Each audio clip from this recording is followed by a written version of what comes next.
ভাদ্র মাস আসলে কুকুর পাগল হয়, আর মিলাদুন নবীর মাস আসলে মুনাফিকরা পাগল হয়। হবেই তো, কারণ তারা তো রসুলের শান মান ইজ্জত এগুলা তারা পছন্দ করতে পারে না, সহ্য করতে পারে না। রসুলের দুরুদ সালাম তারা সহ্য করতে পারে না, কারণ মিলাদুন নবীর মাস আসলে শয়তানও বেজার হয়েছিল। আল বেদায়া ওয়ান নেহায়ার মধ্যে এসেছে, এই ইবলিস শয়তান 4 বার হাউমাউ করে কন্দন করেছিল। তারই মধ্যে যখন আল্লাহর নবী 12ই রবিউল আউয়াল রোজ সোমবার সুবহে সাদেকের সময় পৃথিবীতে আগমন করেছিল, ওই দিন আল্লাহর নবীর আগমনের সময় ইবলিস শয়তান হাউমাউ করে কেঁদেছিল। তখন তাকে জিজ্ঞেস করা হলো, তুমি এইভাবে হাউমাউ করে কান্নার কারণ কি? এই ইবলিস শয়তান বলেছে যে এই মুহাম্মদুর রাসূলুল্লাহ দুনিয়াতে আসার কারণে আমি হাউমাউ করে কান্না করতেছি। এই আখির নবী মুহাম্মদুর রাসূলুল্লাহ তিনি দুনিয়াতে আসছে মানে দুনিয়া থেকে মূর্তি পূজা বন্ধ হয়ে যাবে, শিরিক বেদাত বন্ধ হয়ে যাবে। এই নবীর আগমনে আমি কান্না করতেছি, হাউমাউ করে কাঁদতেছি। আমি যে মানুষকে ওয়াসওয়াসা দিতাম, আমি যে মানুষকে প্রতারণা করতাম, মূর্তি পূজায় লিপ্ত রাখতাম, বিভিন্ন দেবদেবীর পূজায় লিপ্ত রাখতাম, এগুলা মুহাম্মদ সাল্লাল্লাহু আলাইহি ওয়াসাল্লাম সমস্ত মূর্তি পূজা মূর্তি ভেঙ্গে গুড়িয়ে দিয়ে তিনি আল্লাহ তাআলার তাওহীদের দাওয়াত দিবে, রিসালাতের দাওয়াত দিবে, এক আল্লাহর দাওয়াত দিবে, কালিমার দাওয়াত দিবে। এই জন্য আমি হাউমাউ করে কাঁদতেছি। বাবাজিরা আমার, বলবেন মিলাদুন নবীর কথা কোথায় আছে? কোরআন হাদিসের মধ্যে আছে নাকি?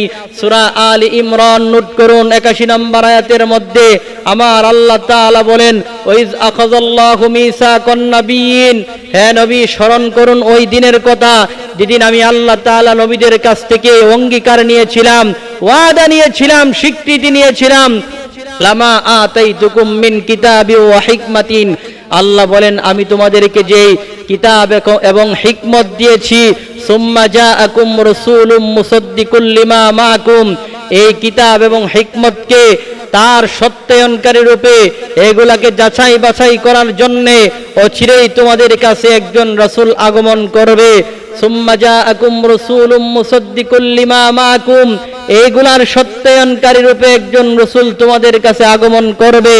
আসার পরে ওই রাসূল যখনই আগমন করবে, যার জামানায় আগমন করবে, যার নবুয়তের কালেই আগমন করবে, আসার সঙ্গে সঙ্গে তোমরা অঙ্গীকার করো লাতুমিনুন্না বিহি, আমার নবী মুহাম্মদুর রাসূলুল্লাহ আসতে দেরি, আমার নবীর উপরে ঈমান আনতে দেরি করতে পারবা না, আমার নবীর উপরে ঈমান আনবা, ওয়ালা তানসুরুন্নাহু, আমার রাসূলকে সাহায্য করবা। আল্লাহ বলেন ক্বালা আকরারতুম ওয়া আখাযতুম আলা যালিকুম ইসরি, তোমরা কি এই অঙ্গীকার গ্রহণ করলা যে আমি আমার রাসূল মুহাম্মদুর রাসূলুল্লাহ দুনিয়াতে আসার পরে যার কালেই আসুক তার কালেই নবী আসার সঙ্গে সঙ্গে তোমরা আমার নবীর উপরে ঈমান আনবা, রাসূলকে সাহায্য করবা, এই কথা কি স্বীকার করলা? তখন সমস্ত নবী রাসূলেরা আলমে আরোহার মধ্যে এক বাক্যে 1 লক্ষ মতান্তরে 2,24,000 নবী রাসূলেরা বলেছিল ক্বালু আকরারনা, আমরা সবাই অঙ্গীকার করলাম যখনই আপনার রাসূল আগমন করবে ওনার উপরে আমরা ঈমান আনবো, ওনাকে সাহায্য করব। আল্লাহ বলেন ক্বালা ফাশহাদু ওয়া আনা মাআকুম মিনাশ শাহিদিন, তাহলে তোমরাও সাক্ষী থাকো আর আমি আল্লাহও তোমাদের সাথে সাক্ষী রইলাম। তাহলে মিলাদুন নবী তো দুনিয়া সৃষ্টির পূর্বে আল্লাহ তাআলা আলমে আরোহার মধ্যে রূহের জগতে আমার নবী দুনিয়াতে আসবে, এই মিলাদের আলোচনা আমার নবী ব্যাপারে আল্লাহ আলমে আরোহার মধ্যে সমস্ত নবীদের রূহ মুবারক একত্রিত করে আমার আল্লাহ আলোচনা করেছেন এবং তাদের কাছ থেকে অঙ্গীকার নিয়েছেন যখনই রাসূল আগমন করবে তখনই রাসূলের উপর ঈমান আনতে হবে এবং নবীকে সব কিছু দিয়ে সাহায্য করতে হবে। জোরে বলুন সুবহানাল্লাহ।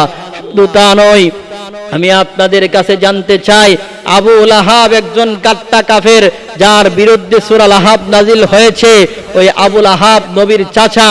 আবু লাহাব নবীর মিলাদে খুশি হওয়ার কারণে নবীর মিলাদে খুশি হয়ে বুখারীর বর্ণনা, তার দাসী সুয়াইবা যখন তার কাছে গিয়ে বলল, হে আবুল আহাব, তোমার ভাই আব্দুল্লাহর সন্তান মুহাম্মদ পৃথিবীতে আগমন করেছে, তোমার ভাইয়ের ঘরে সন্তান ভূমিষ্ঠ হয়েছে।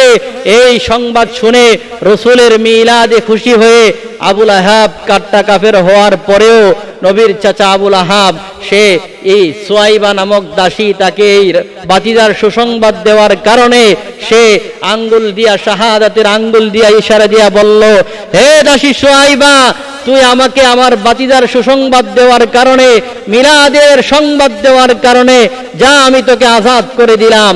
ওই আবুল আহাব ঈমান না আনার পরেও, কাফের হওয়ার পরেও ওই আবুল আহাব আমার নবীর মিলাদে খুশি হওয়ার কারণে আর নবীর মিলাদে খুশি হয়ে সুয়াইবা নামক দাসীকে আজাদ করে দেওয়ার কারণে আমার আল্লাহ তাআলা তার কবরের মধ্যে কাফের হওয়ার কারণে তাকে তো জান্নাত দেওয়ার সুযোগ নাই, কিন্তু নবীর মিলাদে খুশি হওয়ার কারণে বুখারীর বর্ণনা, হযরতে আব্বাস রাদিয়াল্লাহু তাআলা আনহু তিনি স্বপ্নে একদিন দেখলেন, এই আবুল আহাবকে দেখার পরে জিজ্ঞেস করলেন, ভাই আপনার কি অবস্থা? আবুল আহাব বলল, আমার অবস্থা ভালো না, আমাকে আযাব দেওয়া হয়, আমার পায়ের মধ্যে জাহান্নামের আগুনের দুইটি জুতার পরিয়ে দেওয়া হয়েছে, যেই জুতার তাপে আমার মাথার মগজ টকবক টকবক করে পা গোটে। তবে আমাকে একটি নিয়ামত দেওয়া হয়েছে, আল্লাহর নবীর আগমনের দিন প্রত্যেক সোমবার দিনে আমি যে আমার বাতিজা মুহাম্মদের আগমনে খুশি হয়েছিলাম, মিলাদে খুশি হয়ে আমার দাসী সুয়াইবাকে আজাদ করে দিয়েছিলাম, এই জন্য আল্লাহ প্রত্যেক সোমবারে আমার এই শাহাদাত আঙ্গুলের মধ্যে একটু মধু লাগায়া দেই, আর আমি এই আঙ্গুলটা চুষে চুষে আমি মধু পান করি, আর একটু কষ্ট অনুভব আমার কম হয়, আমি একটু আনন্দ উপভোগ করি। আমি আপনাদের কাছে জানতে চাই, একজন কাট্টা কাফের নবীর মহাব্বতে, নবীর মিলাদে খুশি হওয়ার কারণে আমার আল্লাহ যদি তার আযাব হালকা করতে পারে, তাহলে আমরা তো মুমিন মুসলমান নবীর মহাব্বতে খুশি হলে আল্লাহ আমাদেরকে এটার উসিলায় মহাব্বতে মাফ করতে পারে কি পারে না। রাসূলের মিলাদ সম্পর্কে অনেকে বলে, আমার নবী কখন নবী হয়েছে, আমার নবী নাকি 40 বছর বয়সে নবী হয়েছে। এই ধরনের কথা বলবেন না। তিরমিজির বর্ণনা, নবীজিকে প্রশ্ন করা হয়েছে, মাতা ওয়াজাবাত লাকান নবুওয়া, হে নবী আপনি কখন থেকে আল্লাহর রসুল বা আপনার নবুয়ত কখন থেকে নির্ধারিত?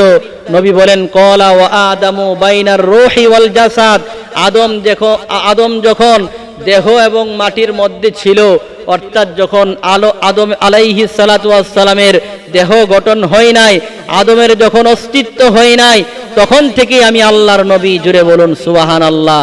বলবেন তাহলে 40 বছর বয়সে কি হয়েছে? 40 বছর বয়সে আল্লাহর নবীর নবুয়তের প্রকাশ ঘটেছে, নবুয়তের প্রকাশ হয়েছে।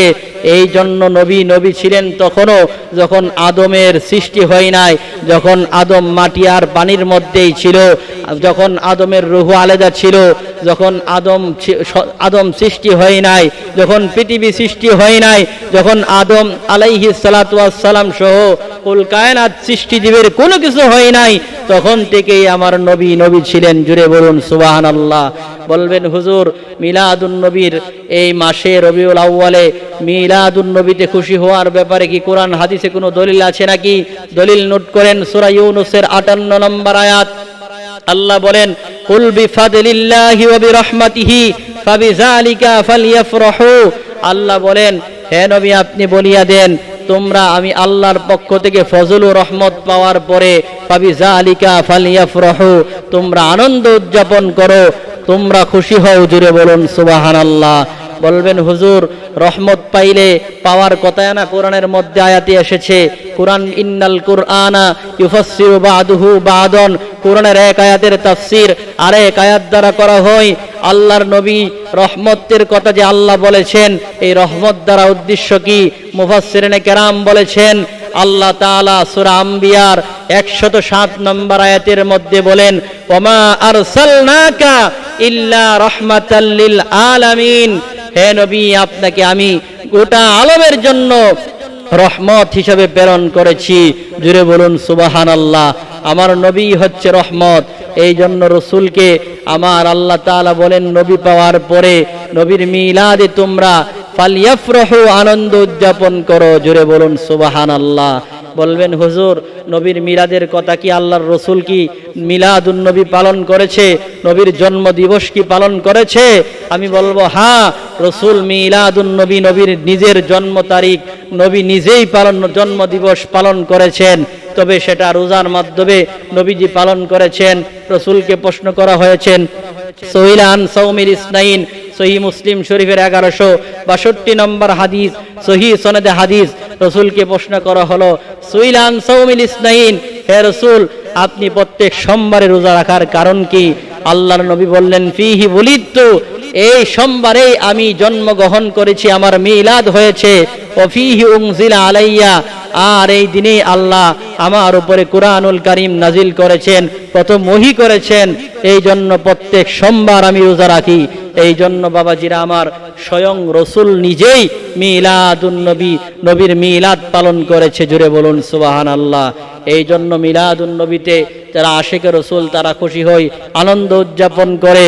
মা আমিনা বলেন, আল্লাহর নবী রহমাতুল লিল আলামিন যখন আমার পেটে এসেছে, তখন আমি যখন রাস্তা দিয়ে হাঁটতাম, রাস্তার মধ্যে হাঁটার সময় আমাকে আমার এই রাস্তার আশেপাশের যে গাছগুলো আছে, এই গাছগুলা মা আমেনা বলেন আমাকে সালাম দিত, বলতো হে রহমাতুল লিল আলামিনের মা, হে নবী মুহাম্মদুর রাসূলুল্লাহর মা, আপনাকে সালাম, আপনার প্রতি আল্লাহ রহমত বর্ষণ করুক।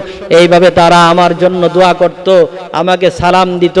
শুধু তা নয়, মা আমেনা বলেন আমি যখন আমার গর্ভে যখন মুহাম্মদ এসেছে, আমি যখন কুয়ার পাশে যাইতাম পানি উত্তোলন করার জন্যে, এই কূপের পানি অনেক নিচে থাকার পরেও আমি যখন কলসি নিয়া পানি উঠানোর জন্য বালতি নিয়া কূপের কাছে যাইতাম, তখন ওই কূপের পানি নিচে থেকে আমি বালতি দিয়া উঠাইলে আমার কষ্ট হবে, এই জন্য কূপের পানি আমার জন্যে কূপের নিচের পানি উপরে চলে আসতো। জুড়ে বলুন সুবহানাল্লাহ।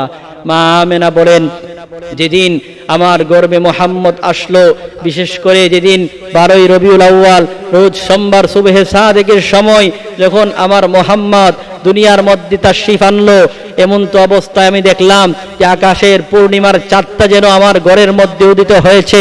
আমার মুহাম্মদের নূরের জলকণিতে, মুহাম্মদের নূরের তাজাল্লিতে শাম সিরিয়ার রাজপ্রাসাদগুলা পর্যন্ত নূরে আলোকিত হয়েছিল।